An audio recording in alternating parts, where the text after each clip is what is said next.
அதிமுகவின் தலைமை செயற்குழு கூட்டம் நடைபெறக்கூடிய அந்த ராயப்பேட்டை அதிமுகவின் தலைமை அலுவலகத்தில் அங்கு கட்சி நிர்வாகிகளும் தொண்டர்களும் செல்லக்கூடிய அந்த காட்சியை தான் இப்போது நாம் பார்த்துக் கொண்டிருக்கிறோம். இந்த செயற்குழு கூட்டமானது பாரதிய ஜனதா கட்சியுடன் கூட்டணி அமைத்த பிறகு நடைபெறும் முதல் கூட்டம் என்பதால் ஒரு மிகுந்த எதிர்பார்ப்பு ஏற்பட்டிருக்கிறது. ஏனென்றால் பாரதிய ஜனதா கட்சியுடன் கூட்டணி ஏற்பட்ட பிறகு அந்த கட்சியின் முன்னாள் அமைச்சர்கள் ஜெயக்குமார் உள்ளிட்ட பல்வேறு தரப்பினரும் வெளிப்படையான கருத்துக்களை தெரிவிக்காத நிலையில் அதிமுக தரப்பில் எம்எல்ஏக்களுக்கு விருந்து, அதன் பின்னர் மாவட்ட செயலாளர்களுக்கு விருந்து, கூட்டம், ஆலோசனை என பல்வேறு கட்ட ஆலோசனைகளை நடத்திய பின்னர் இந்த செயற்குழு கூட்டம் நடைபெறுகிறது. இந்த செயற்குழு கூட்டத்தில் நிறைவேற்றப்படக்கூடிய தீர்மானங்கள் என்னென்ன என்பது குறித்த தகவல்களும் வெளியாகி இருக்கிறது. அதில் முதன்முறையாக அதிமுகவின் செயற்குழு கூட்டத்தில் பாரதிய ஜனதா கட்சியை வரவேற்றும் ஆதரித்தும் அதன் பின்னர் மத்திய அரசின் செயல்பாடுகளுக்கு வரவேற்பு தெரிவித்தும் தீர்மானங்கள் அதிகமாக நிறைவேற்றப்படும் என்று எதிர்பார்க்கப்படுகிறது.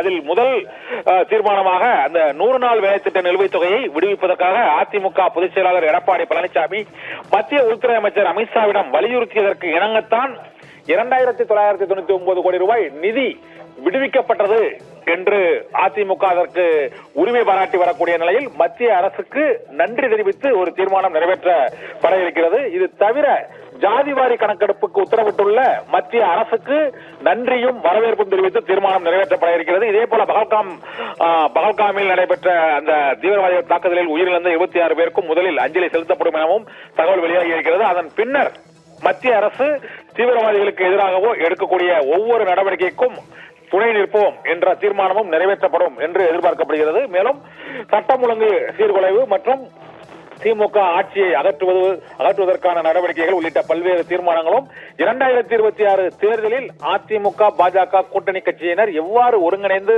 செயல்படுவது, புதிய கூட்டணி கட்சிகளை எவ்வாறு இணைப்பது என்பது உள்ளிட்ட பல்வேறு அம்சங்கள் தொடர்பாகவும் இன்றைய கூட்டத்தில் செயற்குழு உறுப்பினர்கள் ஒவ்வொருவரிடமும் கருத்துக்கள் கேட்டு அறியப்படும் என்றும் அந்தந்த தொகுதிகள் மற்றும் மாவட்டங்களில் உள்ள பிரச்சனைகள் இரு கட்சிகளும் இணக்கமாக செயல்படுவது, வாக்குகள் டிரான்ஸ்பர்மேஷன் மற்றும் பூத் கமிட்டி ஆகியவற்றை எவ்வாறு இணைந்து நாம் செயல்படுவது என்றும் முக்கியமாக பாரதிய ஜனதா கட்சிக்கு எத்தனை சீட்டுகள் கொடுக்கலாம் என்பது தொடர்பாகவும் செயற்குழு நிர்வாகிகளின் கருத்துக்களையும் எடப்பாடி பழனிசாமி கேட்க திட்டமிட்டிருப்பதாகவும் இரு கட்சிகளின் 2ஆம் கட்ட தலைவர்களுக்கிடையே இருந்த அதிருப்தியை சரி செய்வதே இந்த செயற்குழு கூட்டத்தின் முக்கிய நோக்கமாகவும் கருதப்படுகிறது. அதன் பின்னர் நிறைவேற்றப்பட்ட தீர்மானங்கள் மற்றும் வழக்கமாக இதுபோன்ற செயற்குழு கூட்டங்கள் முடிந்த பிறகு செய்தியாளர்களை சந்திக்கும் முன்னாள் அமைச்சர் ஜெயக்குமார் இன்றாவது சந்திப்பாரா என்ற எதிர்பார்ப்பும் தொண்டர்களிடமும் மற்றும் பத்திரிகையாளர்களிடமும் எழுந்துள்ளது.